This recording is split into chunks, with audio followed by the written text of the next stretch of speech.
Welcome everybody. This is the morning meeting. Thank you for joining. And we begin as we always do with a question from the community. Eric, welcome in. Love your fairway and green shirt. Thank you for joining. Tell folks who don't know where you are and what's on your mind for Sean and Dan. So yeah, I'm down here. My name's Eric Wagman. I'm down here in Safety Harbor, Florida, the greater Tampa Bay area, and Nice. just excited to be here. I got introduced to the show from our mutual friend Nicole Rios in the great state of Tennessee. Oh Is a yeah. personal friend of ours, and anyway, also She's of course, awesome. She's awesome. yeah, she is a dear friend, and as if we weren't good enough friends, she introduced us to this show. So she brought even more to us, and also proud to wear my brand new morning meeting shirt that I just received yesterday. Nice. How's it fit? Oh, softest shirt I think I've ever worn. Yeah. It's great. So I appreciate the recommendation, and the second that Sean got on there and threw off the 25% off discount, I was all in. That just sealed it. Thank you, Sean. Yeah. Eric, before you ask your question, we're glad you got 25% off, but it might be time to go order another one now that you see how great it is. Because believe it or not, today, 30% off. All Fairway and Green products, 30% off. Go to two-way.tv/fairway. Use the promo code BF30, Black Friday 30, BF30, 30% off site-wide, all Fairway and Green. So again, now that you see how great it is, Eric, can you imagine getting another one, 30% off? It's a little too much for me to handle on a Wednesday, quite frankly, Mark. I hear you. Anyway, It's early. Eric, thank you for buying the shirt. Thank you for joining, and tell us what's on your mind.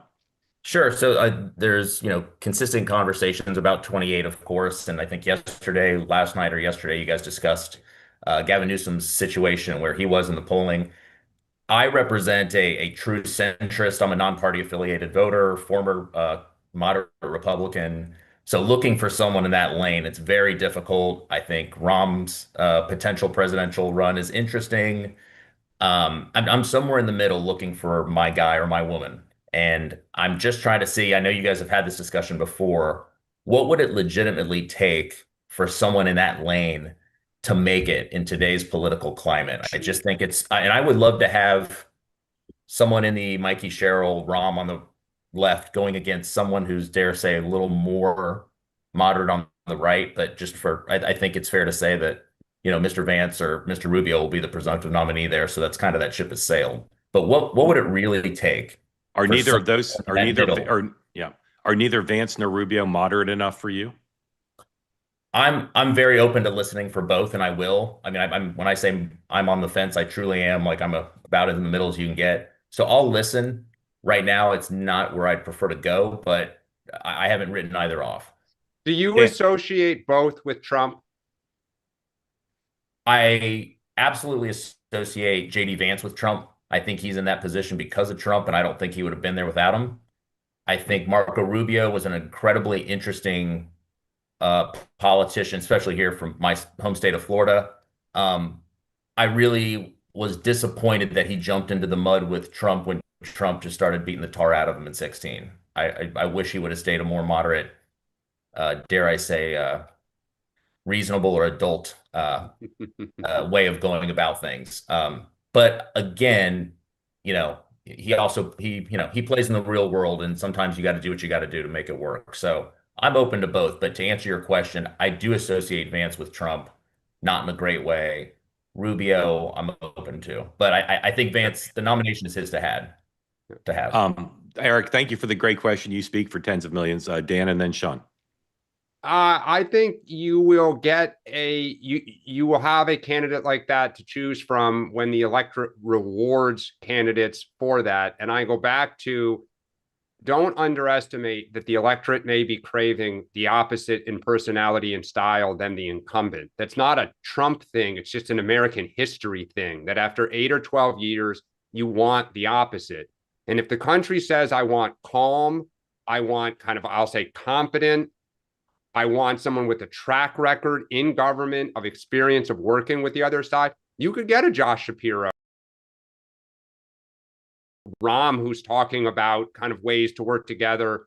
And I think, JD Vance would pivot and attempt to do the same thing. I go back to, I don't think Trump would allow him to do it. It's like when George H.W. Bush said a kinder, gentler version of Reagan, and Reagan said, who's he talking about? And can I follow up to that? Yeah. I appreciate those remarks. My one thing that I do appreciate about President Trump, now while I want someone a little bit more moderate, as I already said, I do appreciate that he's a fighter. And I think that's Well, something that a lot of these names that you've mentioned, when you talk about Josh Shapiro, or we even talk about Andy Bashir, some people that maybe are in that more quote moderate area, I do want someone who's got a little bit of fight and a little, I don't know the right words for it. So so it's, let me can ask I you, go ahead? if someone said, I get blank done, or I Correct. fight, which one? Because Shapiro and Bashir and Whitmer just say, I don't care, I get it done. As I opposed to think Newsom, who's saying, I'm going to punch the bully in the face and I'm going to fight, fight, fight. I think if they say they get things done and they have a track record of doing it as executives in their state, Yep. I'm all ears. Okay. That's and I don't want someone saying, I want to fight, I want to punch you in the mouth. I'm one of those people who's tired of that. It's Yeah. nonsense. It's a waste of my time. Sean. Um, I appreciate your question, and I think on the Republican side, you're right. This is JD's to lose. Um, I think part of the problem for me is I look at all of this in the context of the game, how it's played, what the rules are. Mhm. And so a lot of times I'll use a sports analogy because when described my role at the RNC, I always say our job was like, the league, the NFL or the MLB, which is to have good teams, to have a good season, but to ultimately win. And so when you talk about like what you want, and I get that there are days in which I want, but it's like saying what two teams should go in the Super Bowl. Like that's not how the league works. You actually have to play the game, you have to win the games, you have to win the playoff games. And I say that because, Dan talks about this all the time, and it's right. Like getting through a primary is the game. That's the season. Mhm. Mhm. And so for a lot of these guys, they might be a much more attractive general election candidate on either side, for that matter. But getting through the primary is what really matters. And so, the discussion that we have all the time about what makes someone a tier one or a tier two or tier five candidate is, can they raise the money? Can they put a team around them? Can they go Right. out and do those things? And that's not easy. Again, so it's like what I want sometimes and versus what the pragmatic side of me says what's possible is what I actually have just started to train my brain on to say, like, let's not have these hypothetical discussions. Like I think Ro Khanna on the Dem side is a very, Mhm. very sharp guy. He's Agreed. engaging, um, but I do question whether or not somebody in the House, not him, but a House member has the political infrastructure and the wherewithal to run a presidential campaign. The history just doesn't isn't Agreed. on their side. So I say that because I think it's a great question, but I think it's like, you know, it's like the electoral college or whatever, where it's like, here's the reality of how the process works. I don't really Right. like a cocktail conversation in Georgetown about, wouldn't it be neat if five faithless electors did this and we had a constitutional convention? It just doesn't happen. And same thing like leading up to the 2016 convention, people are like, well, what if the delegates are? And it's like, that's just not how it works. Correct. So like I said, I appreciate your question. I think it's a really good one. It's an interesting one. But I think part of this is understanding how the process works and who can get through. Yeah. I guess, Eric, yeah. go I ahead. mean, Go ahead. I'm like a 45-year-old who's trying to stay optimistic and understandably, just to your point, Sean, like there's just rules of the game and there's the way it is. There's the way that I kind of part of me still hopes it could be, and I'm gonna hold on to that for as long as I can. But there's rules to the game, and agreed. Yeah. Rokon is a great example. I mean, there's those people that it just is what it is. Long way to go. Eric, grateful to you for being party two-way, for buying the shirt, for teeing us off with a great question, and Thank you. tell all your friends. All right, lots to get through today, including we'll talk more about 2028 in a moment. Two pieces of breaking news occurred this morning. The mayor-elect of New York City has said he's going to keep the police commissioner on. Ms. Fantastic. Tisch, which is great news for most people. I think most people will see that a very positive development. She's been the police commissioner. She's been a very solid leader. Jessica Tisch. Here's the New York Post headline. They broke the story a little while ago. NYPD Commissioner Jessica Tisch accepts Mayor-elect Mamdani's offer to stay as top cop. The Post broke the story, but they were given the story. They were given press statements from both the mayor-elect and Tisch. Very interesting move because the Post has been extremely hostile So they made a very deliberate tactical decision there. We'll talk about that perhaps as we go forward. The other thing is Tom Steyer, a billionaire, is running for governor of California. And in a little bit, he announced this morning, we'll look at his announcement video.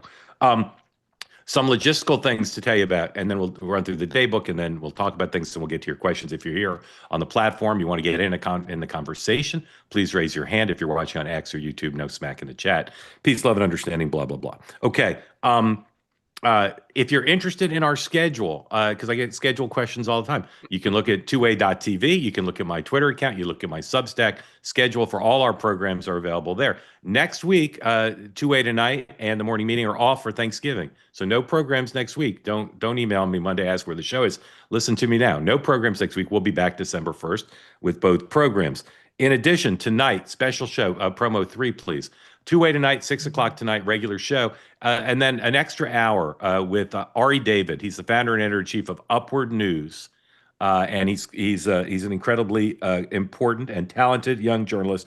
Ari will be hosting a program 7 to 8. So join us tonight. And amongst Ari's guests in a conversation about anti-Semitism and the fight within the conservative movement about Israel and Jews. Amongst his guests will be Laura Loomer. So join tonight, 7 o'clock Eastern time, right after the regular 2A tonight for an extended edition. All right, in the day book, the president's got one public event today. He's going over to the Kennedy Center that he chairs, where the Saudi Investment Forum is. Many of the business bigwigs who were at the dinner last night are speaking at and participating in this, including Elon Musk and others. Vice Breakfast President at the Four Seasons must have been a scene this morning. Must have been incredible. I don't know if the vice president's going to be there, but I wouldn't be surprised. The second lady and the first lady are going to Raleigh, North Carolina today to meet with service members and their families, kicking off what will be a number of events that both families do in conjunction with the holiday season. At 11 o'clock this morning, Pam Bondi and Kash Patel are having a press conference to announce, quote, significant enforcement actions against an international criminal organization. We'll see what that's about. And of course, if they do take questions, they'll probably get questions about the disclosure of the Epstein files, because there's a lot of unanswered questions now that assuming the president signs it into law today and the clock starts ticking. Great story in the Washington Post today explaining why we may not see a lot of documents or any documents anytime soon, despite the legislation's passage. Hakeem Jeffries press conference at 11:45 this morning. There's a number of other things going on the Hill. The Secretary of the Army, Dan Driscoll, is in Kyiv meeting with Zelensky and other military commanders and other Pentagon officials to talk about a potential peace plan. This comes as Axios broke the story that there's a long, detailed plan between Russia and the United States that they're going to try to sell Zelensky on and maybe sell Europe on. No. They told Politico we don't care about the Europeans. Yeah, they did say that, but they will at least talk to the Europeans about it, despite that blind quote that you correctly cite. Here's the Axios headline for those of you watching the video. I'll read it to you for those on the podcast. U.S. secretly drafting new war plan to end Ukraine war. We'll talk about this in just a moment. Legal front today, Comey's in court at 10 o'clock this morning. His defense team has about a half dozen ways they're trying to get the case dismissed. Judge Boasberg, who's become a hot button issue for many on the right, is hearing the latest on the lawsuit challenging the administration's deportation of 100 Venezuelan men to El Salvador. And a 3-judge panel in North Carolina is talking about the redistricting plan there. All right. Economy. Big stuff on the economy. NVIDIA is reporting their earnings tonight. Tomorrow we get the first employment data since the shutdown. And people are looking to that. There have been earnings reports that are kind of mixed. Here's the Wall Street Journal headline. NVIDIA results in delayed job data set up critical test for Wall Street. Releases will provide key signals for investors after significant market pullback. Dow's dropped 4 days in a row. There's a lot of uncertainty about the Chinese economy, and there's increasing discussion of whether there's a bubble regarding AI. And there's other things people are worried about out there in the economy. So here's Scott Bessent, economic whisperer, saying, no, everything's just fine, in an interview with Brett Baer last night. Energy certainty. Is there an affordability crisis? Look at that jacket. Democrats, that's obviously the word they're using. The president's talking about it more as well. Is there a crisis when it comes to that? Well, they should they should know about it because they caused it. It was the worst inflation in 40 or 50 years by this massive government spending, spend. And if we go back, what did they do that the president, differently than the president did in his first term? So they had a demand shock induced by this massive wave of government overspending, but to make it worse, they had this huge regulatory buildup. So demand shock and supply constraint, that's the recipe for this inflation. President Trump, now and during his first term, you get a demand shock from the private sector, but you deregulate. And then you can go back to the non-inflationary growth. But look, we are working on this every day, and my prediction is that first quarter, second quarter, what we are going to see is we have brought the inflation down, it is curving down, and real income, the other side of that equation is real income growth, and we are going to see this from all this investment. So, Sean, they've moved the goalpost a couple times in terms of what quarter we're actually going to see an economic turnaround, and they're right up against the deadline for the midterms for voters to pass a judgment of the first part of the term and whether they're good stewards of a good economy. If you were in the White House, what would be your greatest concerns now? Which sectors, which dynamics would worry you the most about whether there's actually going to be, in the Trump economy inherited from the Biden economy, actual growth?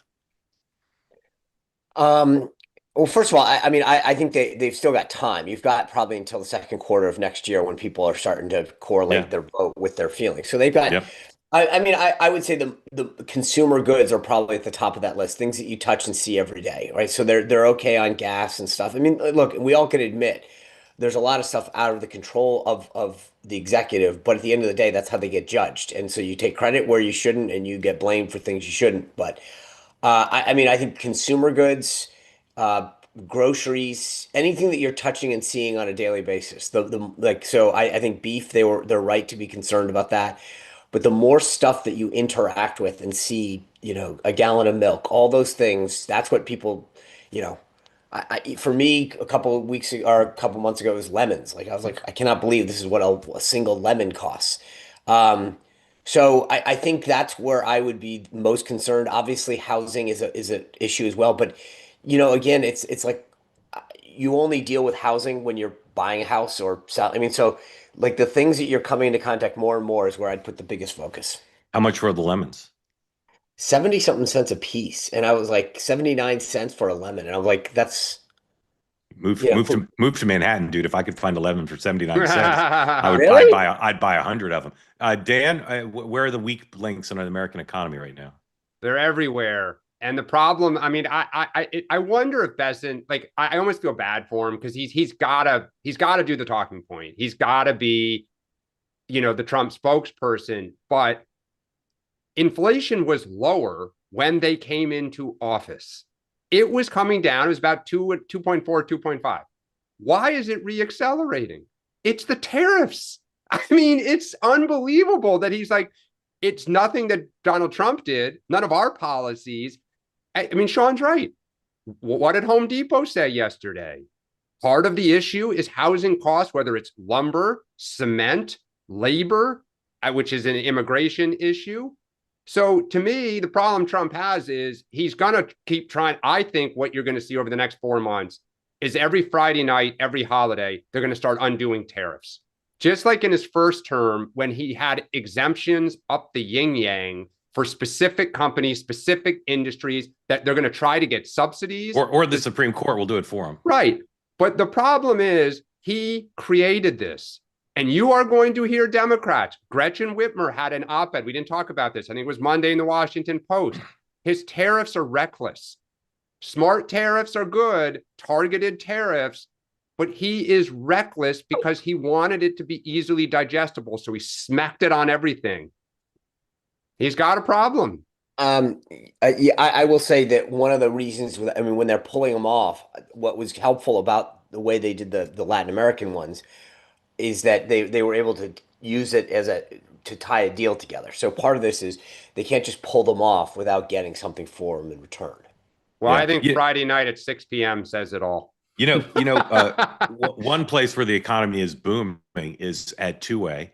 and our sponsorships. The morning meeting, for instance, sponsored by the good folks at Cozy Earth. Cozy Earth 40% off sale continues. Their crazy Black Friday comes early sale on the bamboo pajama set, the bubble cuddle blanket, the joggers that Sean wears around Northern Virginia, like they're a badge of honor, a uniform, a magic flute, whatever they are. Especially when Anyway, he doesn't you can feel get, well. It's got to be Yeah. comfy. Also, just the regular Yeah. pajama pants. Although I don't go outside with those.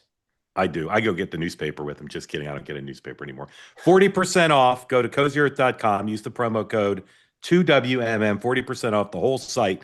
If you don't buy yourself a bubble cuddle blanket or for someone you love, you're making a massive mistake. Just let's be honest. It's available to you now. 40% off.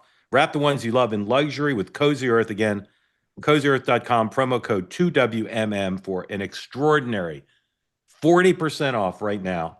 CozyEarth.com. All right, some new polls out that are not great news for Team Red. First, here's a Reuters poll, number 105, please. Reuters polls regularly on the president's approval rating, and you see from the headline here, Trump approval falls to lowest of his term over prices. We just discussed that, and Epstein files. We'll discuss that in a moment. And here's the data. And again, it's one poll, but it's not inconsistent with the trend of other polls we've seen on the president's national approval rating. You see here, down to 38% approval. It's the lowest it's been. It's been in the low 40s or 40. Again, the president. This is the story of Trump: a high, stable and pretty high floor, stable and pretty high ceiling. Pretty low ceiling, rather. In other words, he ranges between, for his entire time in national life, about 38 is about as low as he's been, and about as high as he's been, 50s, high 40s. So, Dan, what does this 38 number mean? It means that Republicans are in trouble because, one, we keep saying this, Trump's not going to be on the ballot, and they have yet to show that they can turn out voters when he is not on the ballot. So that right there fundamentally is a problem. Two, even if he were per se, he won by a little, he lost by a little, and he, won again by a little. And when you see those numbers, it usually is independents are leaving him. He remains at 90, he trades between like 96 and 92% with Republicans. He trades at, 6 to 4% with Democrats. It is those independents that move that from 44 to 38. And that is consistent with everything we've seen. We're going to get to the generic ballot. But the problem he has is he is beginning to be, events are controlling him, and people do not like a lot of what he is doing right now across the board. Sean, before you answer, let me just show another number. This is the generic ballot question. This is what they ask. Are you going to vote for the Democrat or the Republican? This is from Marist. This is the widest I've seen it this cycle, and really, I don't remember seeing it this wide in any poll. 14-point gap. 55% of people say if elections were held today, they'd vote for the Democratic candidate versus 41% for the Republican. Sean, you're a student of the generic. Do you remember a 14-point gap ever? No, it's just one poll. It's one poll, but again, it's consistent with the direction. Yeah. We've seen recent polls where it was 5, 6, 7 points. But Sean, put those two polls in context for your party.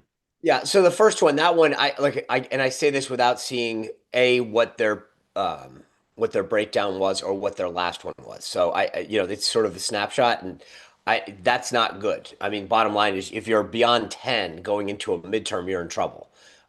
That's not. So that should, if you're Richard Hudson, the chairman of the National Republican Congressional Committee, you're probably, but again, context matters, number one. Number two, you're only talking about 20-ish districts that you have to worry about. So when you look at a generic poll like this, it's taking into consideration the entire country. So obviously it's not good, but you also want to get down a little bit further. Hold on, I'm reading, according to the final, and then if you pop back up the Trump one, let me just can we pull that one back up real quick? Because I think context. Put the 106 back up, please. So if you look at the approval, right? So it's at 38. The high water mark has been 42, and it's been between 38 and 42. Margin of error. You never want to be going down, just to be clear. So I'm not trying to excuse it. And on the same thing on the disapprove, the high or the low, I guess I'm inverting 54 to 60. Yep. Yeah. So again, this is not horrible coming off a government shutdown in Epstein. And so what I would tell if I were, saying to the president, look, we had last week was not great, a confluence of not great things that were heading our way. You've got all the Epstein stuff, which was, not helpful for the president's team, and then the government coming off the heels of a government shutdown. But I also think that you're not cratering. And so the key is, and you saw the president all this week talking about affordability, getting back on track, foreign direct investment. So the key, and obviously how we address healthcare matters. But this is one of those ones where you go in to see the doctor and he says, look, we got to make some changes in diet and exercise, get you back on track. We're not at a point yet, but I want to see you back here in 30 days. So one thing though that is big about this today is if you're at the DCCC or the DSCC, recruiting candidates becomes easier now because people start thinking perhaps a wave is building, perhaps there's wind at our back. This is a good time to run. If you're trying to raise money and you're trying to get the business community on board with what you're doing, if you're the Trump White House, companies are going to start to hedge a little. Hey, if Dems get the House, how are we playing this? Do we want to be completely in bed with those guys? Where the Trump people are going to say, don't you dare do that. Don't you dare think about. Well, so now it becomes harder to do your job from a mechanical standpoint. We got a bunch of topics. We're going to move on. Epstein. Dan, name a Republican besides Donald Trump who's been linked to Epstein. That's a current member? Not a business person. Someone who's been involved in Republican administrations or elective office. Name anybody. Oh, I don't know off the top of my head. Yeah. I mean, the president's been saying this for a while. It's a Democratic scandal. It all involves Democrats. He ordered his attorney general to do an investigation of Democrats. Then yesterday, got publicity that Hakeem Jeffries had a fundraising firm that reached out to Epstein. He was asked about it last night on CNN. This is number 110, please. Ask you about you because the White House has been highlighting an email that I'm sure you've seen today that Jeffrey Epstein got in 2013. They say it shows you were soliciting money and dinner from an Epstein. The email was not sent from you. It was sent from a political consulting firm called Dynamic SRG that says, we are thrilled to announce we are working with Congressman Hakeem Jeffries. Shoot us an email or give us a call if you would like to get involved. What's your response? Do you recall that email being sent to Jeffrey Epstein from that team? Yeah, of course, I have no recollection of the email. I've never had a conversation with him, never met him, know nothing about him other than the extreme things that he's been convicted of doing. And that's why, I'm just strongly supportive of the effort, backing the survivors to make sure that everything can come out. Okay. Whatever is in those. Jump out of this. Larry Summers now, as best I can tell, has lost every professional affiliation he has, with the exception of Harvard. Hasn't fired him as a professor yet. This morning, the latest, he stepped down from the OpenAI board. I don't know that he was forced to resign, but I bet he was. And that's a business. But even the Center for American Progress, a staple of the left wing and of the Democratic Party, they forced Larry Summers out as well. So, Dan, is the president right that not only is this in the abstract a Democratic problem, but it's a Democratic problem? All the people who are having trouble now, like Larry Summers, Hakeem Jeffries, we saw the gentlelady from the Virgin Islands. Democrats have a big problem for something that they've forced. No, they don't. I mean, that's ridiculous. It's not. It is a societal problem. There are rich Democrats. There are rich Republicans.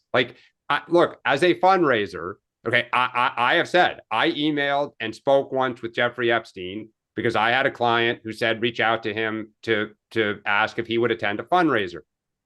Most members of Congress have a couple 100,000 donors. You do not know who your staff is reaching out to all day, every day, sending blast emails, sending individual emails. Donald Trump, I bet, does not know all 4 million donors. I'm going to take a guess. True, but if you take the idea that this is a Democratic problem, the question goes to, first off, this is because Republicans kept saying the Democrats were hiding pedophiles, right? That's the last 4 years. It's all we heard from the right. Many people in government now. And now the question is, what did Donald Trump know and when did he know it? The average American doesn't care about Larry Summers. Well, just to be clear, I'm talking about the difference between what is and what ought to be. I'm saying what is Larry Summers is a very senior figure in the Democratic Party. He's just had his life destroyed. No, he hasn't been, Mark, for 25 years. Really? He was an advisor to Joe Biden. He was in the White House regularly giving Joe Biden instructions about the economy. He was. Okay, but Mark, Leon Black was close to a lot of Republicans. So what do you? I mean, Mark, you're rolling your eyes. If you're going to attempt to say this is a Democratic scandal, don't. I'm not. What I'm saying. What I'm saying is, you said to me.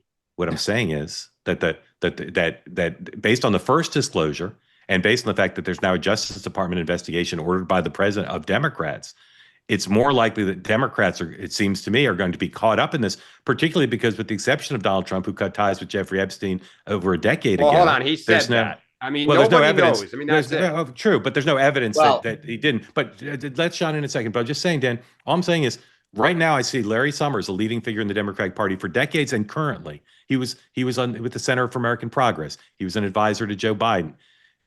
He's been taken down by this. I don't see any Republican taken down. And I continue to say there are Democrats whose names have come up, not Hakeem Jeffries. I agree with your analysis there. But it's been reporting this morning that the Republican opposition research teams are now going to highlight everything related to any Democrat. Well, that's fine. They've got people they can highlight. Sean. Great. So, look, I said this from the jump that Democrats better be careful what they wish for. And I think it's all going to come home to roost right now. Because, look, the bottom line is that this is who this guy palled around with more. So the odds are just simply that they're going to... I'd be careful with that. Okay. I mean, but to your point... Be careful with that. Maybe I should, but I'm telling you that I think that there might be business people, CEO types, etc. But look, I'll just preface this. To Dan's point earlier, like... I sign fundraising letters all the time. I take pictures with people. I mean, Saturday night I was at a book signing and I think I took 20 pictures. I don't know who the heck. Well, I'm sorry if you're one of those people, but he loves you all the same. There's a difference between all of that, which is kind of part of politics. Like Hakeem Jeffries, I get it. He doesn't know.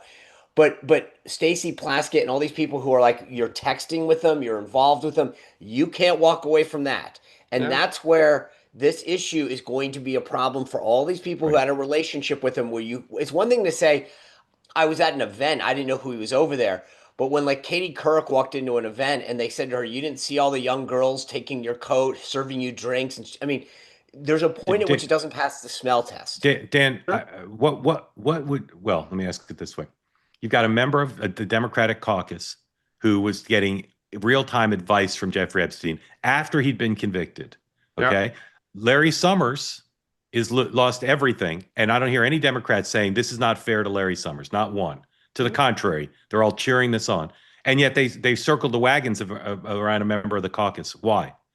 What's the difference between those two cases? The Stacey Plaskett stuff, they shouldn't, just like they shouldn't have circled around the guy from Chicago over what he attempted to do to engineer his replacement. I mean, I get it. The Plaskett stuff was bonkers. Why are they circling the wagons around her? Because they always protect their own. Right. That's just the reality of it. It's just like, why did they not censure her? Because Democrats threatened to turn around and censure a Republican. And the Republican said, all right, it's a mutually assured destruction. We'll all stop. It's what the public hates. But I think the problem, though, Mark, to your other problem is you can't and again, this is as I said, this is what happens when you do this. If these guys built this all up, we've got to, suddenly the summer stuff starts coming out. Both sides are going to have an issue with this to some degree.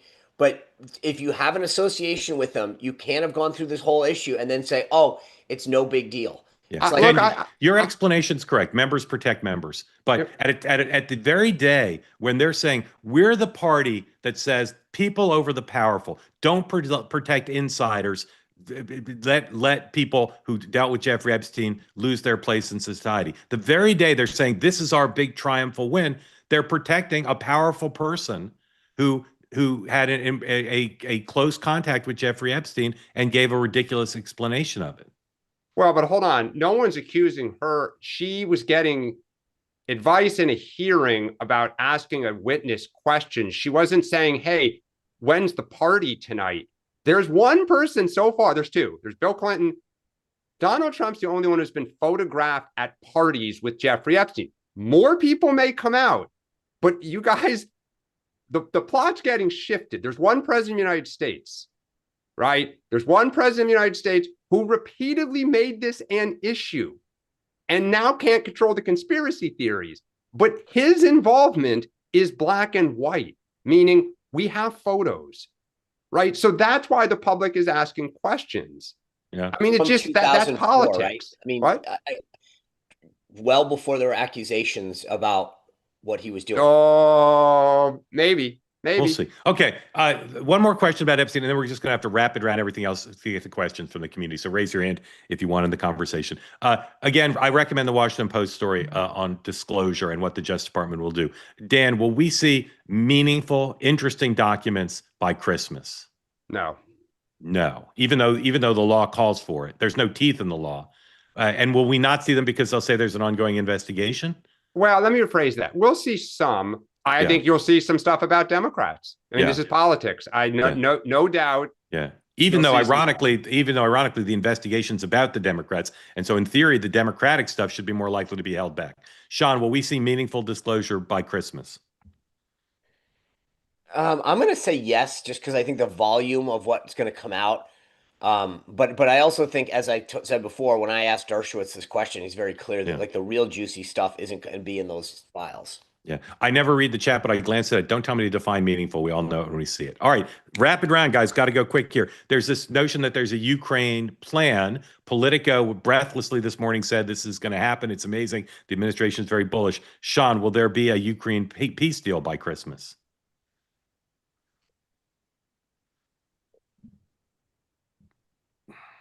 Oh God, I think I'm going to have to punt. I Dan, think all right, Dan. Yeah, Sean says don't know. Dan. No, and that story's embarrassing. Yep. The answer, despite that story being embarrassing, the answer is yes. Venezuela, new report that the president has wait, can we just go back? I just want I want 30 seconds on this, because here's the thing. I think Zelensky may sign off on this thing. The question is, does Russia hold to it? And that's where I like the contours of something. It's sort of like what we saw in Gaza. Like the contours are easier, the details are harder. I agree with you 100%. Let me ask you this quick question, if either of you have a view on this. The Ukrainian government's been corrupt from the beginning, we've seen occasionally, episodically, we've seen reports about that. There's been a lot of reports about that of late. Is that being planted by the U.S. to weaken Zelensky's hand to force a deal on him, or is it just a coincidence? Nothing's a coincidence in a war. Sean, you agree with me and Dan? You agree with me and Dan that this is black arts by the Trump administration to weaken Zelensky, to make him take a deal? That's what I think. I mean, I wouldn't phrase it that way, but I do think the idea is you got to get Russia on board first and then go to them and say, this is. So that's what they say they've done. 112, this is about Venezuela. New York Times breaks the story. Trump said to authorize CIA plans for covert action in Venezuela. It doesn't say Trump did. It says he said to. Crazy. The president has signed off on possible operations inside Venezuela, but has reopened back channel communications. They've offered him, they've said, like, I think he's offered to take a couple years off. They've rejected that. Dan, will there be a this U.S. is the dark arts part. Will there, Dan, will there be a military operation by the United States against him, or will there be a silent coup or nothing? Nothing. Nothing. Sean. I'm kind of on that team right now. I think this is try to force Maduro to do something, because I said this yesterday. This is a little one where it's hard to say what the U.S. interest is. I mean, I guess the drug piece I get, but for MAGA to start going, wait a second, we're now going into Venezuela for what reason? Into the jungle? Once again, I'm being bullish on Trump's foreign policy achievements here. I said there'd be a peace deal. Maduro gone by Christmas. That's my prediction based on. No, there's a difference. I don't. Regime change is possible, but I don't think we're going to go in. I understand, just by some measure. Redistricting. We could talk about this for an hour. Just again, McLaughlin style question. Take into account the whole thing, all the court decisions, the one yesterday pending, possible on the Voting Rights Act. Dan, what will the net gain be for the party that gains after all the redistricting shenanigans? Net gain. Republicans plus 10. Plus 10. Woo. I think they're going to strike down Texas, but strike down the Voting Rights Act. And that's going to net them 10. Sean. I was going to say plus 8. I mean, for those reasons, the Voting Rights Act will be struck down. The Texas thing will be ultimately allowed. Yes, I agree with all that, and I also say plus 8. Okay, Kamala Harris campaigned yesterday in Tennessee. Dan, I think the Gang of 500 doesn't think she's going to run. They just don't. I do. You do. Okay. If Yeah. she enters the race for president, what's the impact, the short-term impact if she says, I'm running? What's the short-term impact? Look, it's big because her name ID will position her, like she's going to start near the top of the heap. Black women are the most important constituency in the Democratic Party in terms of reliability. And if South Carolina goes first, they are a huge, block there. And she's going to be able to garner attention. So Yeah. you're going to have to try to navigate her. I think most Democrats believe she will disqualify herself. Right. Sean, what's the impact if she runs? Does she become a first-tier candidate? Oh, by default, it's like Yeah. winning the Super Bowl the last year. You automatically start. I mean, they always say, will they make another run? So she's automatically a first-tier candidate. Okay. Sports analogies are fantastic. AOC has declined to back the socialist, Democratic socialist Jeffries. who's running against Hakeem Jeffries. Sean, why do you think that is? Why wouldn't she back the challenge to Jeffries? Seems like a establishment move. Because this goes back to why didn't people say something was wrong with Plasky? I mean, he's the current leader. I mean, like that's that's a bridge too far. Dan? She has quietly become the last few years a fairly sophisticated inside player. And she stuck by Joe Biden till the end when a lot of people left him. She understands the long game now. Yeah. Spot on. Brilliantly said. All right. Here's Tom Steyer's announcement video. He's entering the pool to be governor of California. He's a billionaire who's tried politics before and never to great success. Here's his announcement video. But the Californians who make this state run are being run over by the cost of living. We need to get back to basics. And that means making corporations pay their fair share again. Californians deserve the top 10 education state. They deserve to be able to afford to live in a decent house. I will launch the largest drive to build homes that you can afford in the history of California.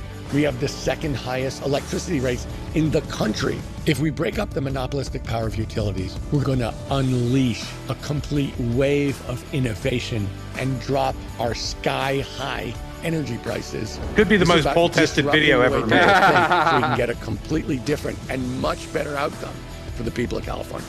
I'm saying we have a broken government. It's been bought by corporations. And my question is, who do you think is going to change that? Sacramento politicians are afraid to change up this system. I'm not. They're going to hate this. Bring it on.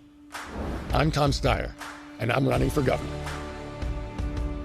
All right, I would have changed that last shirt. That's just me.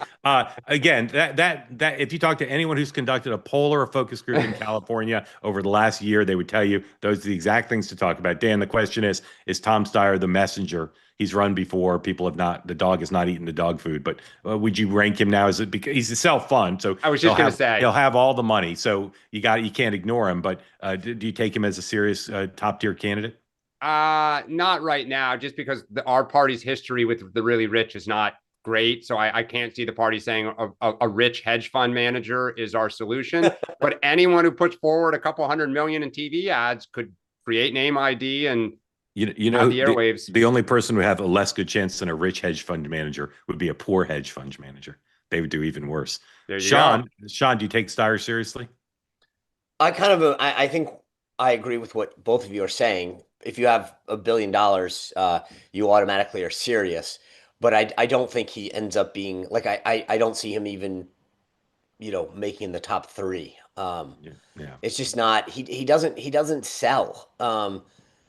It comes off as inauthentic. The whole thing. It just I think he has money, so he'll play, but I don't see how it works. If Beto O'Rourke. Governor, Senate, President, Senate, Governor. If Mr. Steyer's consultants are watching the program, congratulations.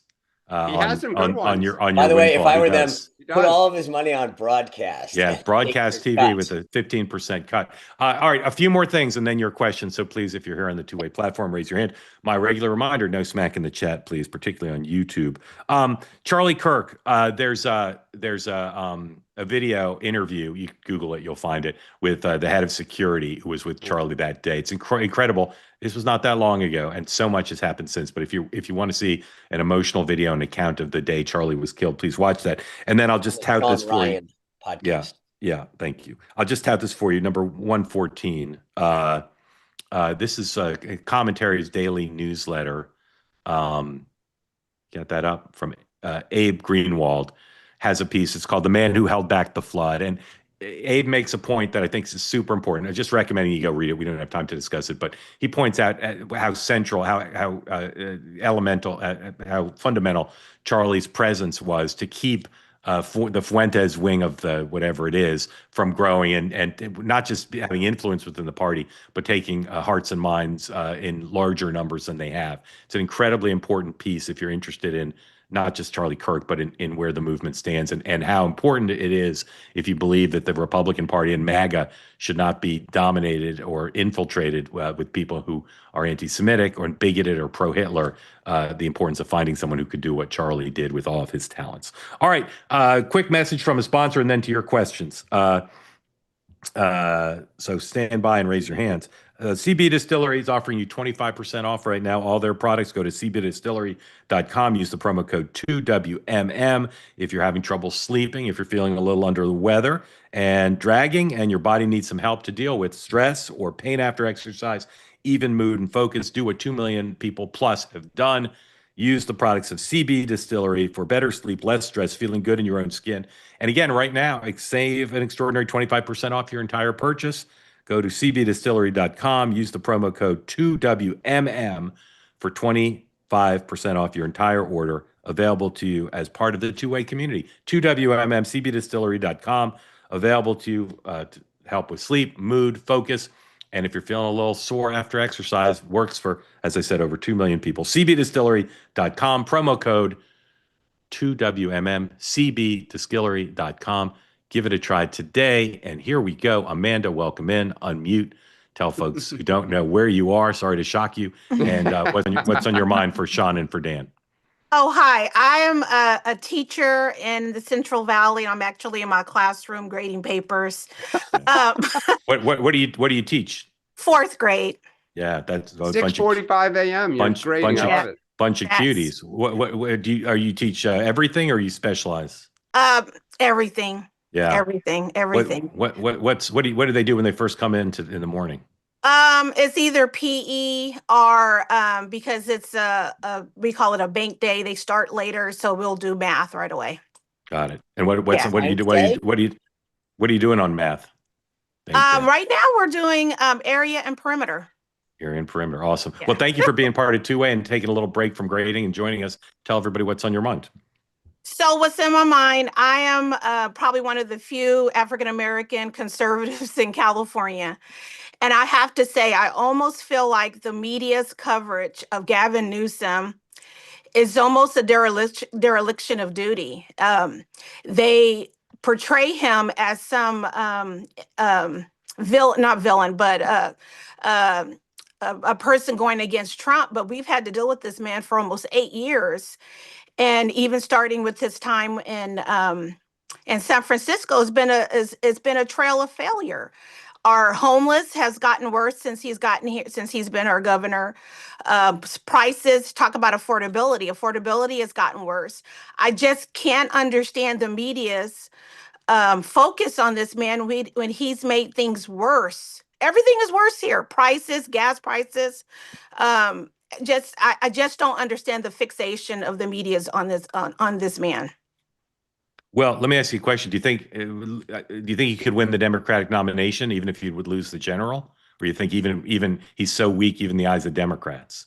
I don't think he's weak at all. And that's why I think it's a dereliction of the media's duty, because they haven't really covered his failures. And to a certain extent, there's some, a lot of people, and you heard of his person that's worked under him arrest. Yeah. There's a lot of fraud and some stuff going on. A lot of people have pointed it out, but the media has not caught on. And I'm just wondering, my question is, will it ever catch on? Or we're going to be stuck with him? My fear is that we're going to be stuck with him as a president. Sean? Well, first of all, I don't think he'll be president because he'll lose to J.D. Vance. Whether he'll be the nominee is a second story. And look, the one thing this gets back to how we kicked off the show. Great question, Amanda. I think sometimes politicians don't get judged like a normal employee. So, you go in for your annual review and they say, what'd you do this year? Here's all the things that you're being judged on, the metrics or whatever. If a politician comes off really well, and let's face it, Mandami's the same way. And I think they sell well, they present well, they're tactically, they engage well. People, the media in particular, who are mostly leftists, love the guy, right? And he engages with them. And that's a dirty little secret about the media, is that the more that people play with them, the better they get treated. The people who leak to the media, the people who, they all end up hanging out together. So that's one of the, and Newsom plays the game. I'll give him credit for that. He plays it well. And that's what happens. So I think to your point, like, as long as he plays their game and takes care of them and care and feeding, then, you get treated a little bit better than the people who they don't like, which is people on the right. Dan. Yeah, I think you say, are people going to talk about this? Yes, they are, because I do think one of the things that Newsom will try to present is, and he has to, right? He's a governor, is here's my track record. Like, I've done it. I'm not just talking about it. And I think whether it's JD Vance, or I think you'll even potentially hear some Democrats say, like, well, let's look at the record. Let's look at what you've done there. So he's going to have to answer for it. I've heard, I'll make a plug for next up, Mark's interview with Newsom a ways back, one of his first, he asked Newsom, what about this idea that businesses have left the state of homelessness? And, Newsom has answers. You can disagree with them, but he was clearly ready for that attack. So, winning candidates find a way to accentuate what they want to talk about, the positive, and minimize or explain away things that they might not want to talk about. And every candidate will have Achilles. Amanda, is there somebody running for governor of California to replace Newsom who you like? No. Not at the moment. I would love for the governor of Florida to come here and fix our mess, to be quite honest. Yeah, they had a debate about that. Be amazing if you maybe just offer money to move to California and run there. Do you like Vance, by the way, Amanda? Are you excited about JD Vance? I do like JD Vance. I do worry that he's getting too close to more. I'm not a Trumpist, although this last time I felt compelled to vote for him. I didn't vote for any other time. And I do feel that he might be getting a little too close to him. So I'm hoping it's maybe just a little bit of an act, and maybe we can get a Rubio Vance ticket. Amanda, how'd you find two-way? Actually through Megyn Kelly. I listened to her on YouTube, and I think she had you on one of her shows, and I was compelled to listen in. All right. Well, Amanda, grateful to you for being part of Two Way. Please come back regularly, and good luck when the kids show up in a couple hours. Thanks. I know it's a small sample, but Amanda, other people, it's interesting to hear. You don't hear a lot of I'm super excited for JD Vance. There's a note of caution or worry in these people's voices when they talk about him. Yeah, some. Yep, some. Paul, welcome in. Unmute. Tell folks who don't know where you are what's on your mind for one of the greatest trees there is. Sean and Dan. Good morning, gentlemen. Good morning. Glad you like the tree. You guys are welcome to stop by if you're in the area. I'm in Bradenton, Florida. Personal to the backyard. Anyway, beautiful. The main reason for raising my hand was to say how much I've enjoyed interacting, Dan, with you and Sean with you. I mean, in the real world, I probably won't see you guys much anymore once you're off the show, but it's really, really the dynamics amongst the three of you is it's really enjoyable. Mark, I don't mean to leave you out. You'll still be around, but it's a great combination, the synergy. And thank you, sir. Very kind of you. We agree. Thank you. Anyway, carry on. Thanks, guys. Appreciate it. Thanks, Paul. Thank you. All right. Brandon, when you look at that backdrop, there's a reason people like Paul have a smile on their face, because if you wake up every day and it looks that nice. Yeah, I like that. The shirt was like camouflage. Brandon, welcome in, sir. Tell folks who don't know where you are what's on your mind. Hello, I'm calling in from Rhode Island. Great state. Yeah, there you go. From West Greenwich, Rhode Island. I have a few things about Epstein and then a question unrelated for both. Go ahead. I'm watching the clock, so be tight if you can, but please go ahead. First, you asked for historical analogs. There is the Finders Club, the Call Boys situation with Reagan that happened in the 80s, Youngstown, Ohio. Yep. If people want to know more specifics, there's a investigative journalist, Whitney Webb. I recommend her for people. And regarding the pardon on Ghislaine Well, I think the only way MAGA will be okay with it is if, at the same time, Trump pardons John Kiriakou, Edward Snowden, and Julian Assange, and all those people. That'd be quite a Christmas Eve. Wow. Yeah. That was I don't know, Brennan, are those folks still, I know they'd like pardons, but is there an organized effort to get those guys pardons? Do you know? I know Kiriakou is, Yeah. and I think Snowden and Assange was probably given up by now. Yeah. Wonder what those guys do all day. Brennan, did you have those are great points. You have another point you want to make or question you want to ask? Yeah, not about Epstein, but yeah, that's it about Epstein. Okay. And then my unrelated question is, for you three, which first lady do you think would have made the best president? Wow. All right. Where's First Lady, best president? Sean. Yeah, thank you. Oh, that's actually that would be a great like dinner conversation. There are some good experts on first ladies that have written books that I would defer. I'm going back in modern history. I feel like there's a huge area of history that I probably don't know enough about the lives of the first ladies to give you a good answer. So, all right, Dan. I would say Nancy Reagan, maybe right off the top of my head. Dan has to say Hillary, probably. I would say, whether you say it or not, I'll give you two. Eleanor Roosevelt, it sounds like, was a real force and unafraid, and Hillary Clinton, who I think would have been a great president. Edith Wilson, Laura Bush, and Hillary Clinton. Brendan, thank you. Grateful to you. Laura Bush would have been an incredible president. Sean, welcome. Tell us what you got going on. By the way, I think J.D. Vance's wife would make an interesting president. Oh, yeah, but she's not first lady, so I didn't count. Yeah, no, I know, but second Sean. lady. John, what do you have tonight? Oh, I thought you were. I literally was. I thought you were calling on somebody. No. What do you have on? What do you have on tonight? Well, our good friend Jessica Reed Krause from House and Habit's going to be on. She's been covering Epstein like no one else, and so we'll talk about that, the Maha movement, which is obviously something else that she's been intimately involved with. And a big hire on the Maha side at the White House here. Yeah. Dan. We might even get into Olivia Newsy if we have time. Forget Epstein. I got nothing today. Just enjoying Wednesday. All right, 10 o'clock in matter of moments, my weekly appearance with Michael Smerconish on Sirius XM. Then at noon, Meghan McCain, joined by Ryan Gerdusky, brilliant guy. That's at noon on Citizen McCain here on Two-Way. Please join Meghan then. 6 o'clock tonight, Two-Way tonight. Regular time, 6 o'clock. We'll have all the coverage of all the news. And then again, a special extended program, 7 o'clock. Ari David, founder and editor-in-chief of Upward News. If you're not familiar with Upward News, take a look. It's an extraordinary daily newsletter. And Ari's going to lead a conversation about anti-Semitism, the conservative movement, and amongst his guests will be Laura Loomer. So please join Ari right after 2-8 tonight at 6, kind of a 2-8 tonight doubleheader, extended edition. So 6 to 7. And then also at 7, Bridget with Real America. Here's a preview.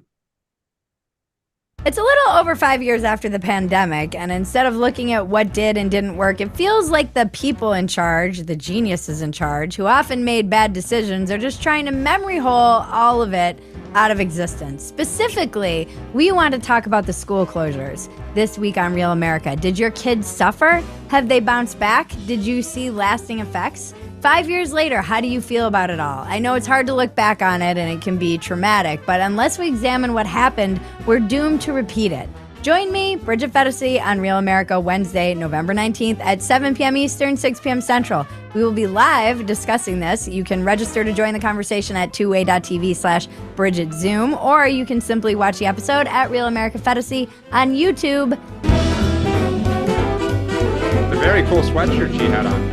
Yeah. So that's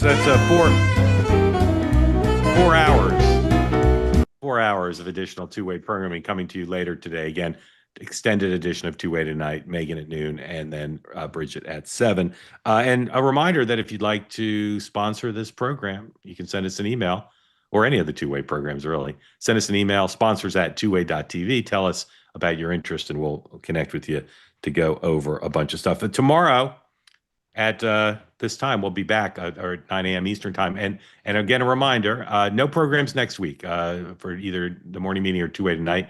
We're on Thanksgiving holiday, but we'll be back with you. Which was the same thing last year. It's not a new thing. Yes, we take the week off to be with family. We hope you do the same, and we'll be back. This program tonight on Saturday, on Monday. It's December 1st, right? Yep. December the 1st. All right. Thank you all for watching. We'll see you in 23 hours. Have a great day.